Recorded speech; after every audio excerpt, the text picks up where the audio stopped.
Oh, kuyi-test day madoda. Uyazi kunezinto empilweni ezithi masibheka thina abahlaziyi bama-advice in advance.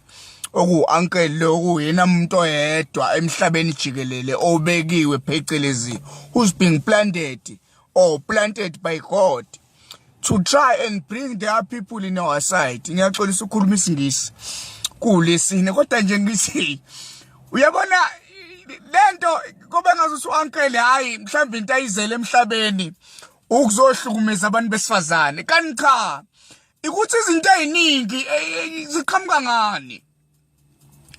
Uyazi ama-problem amaningi avela ngani.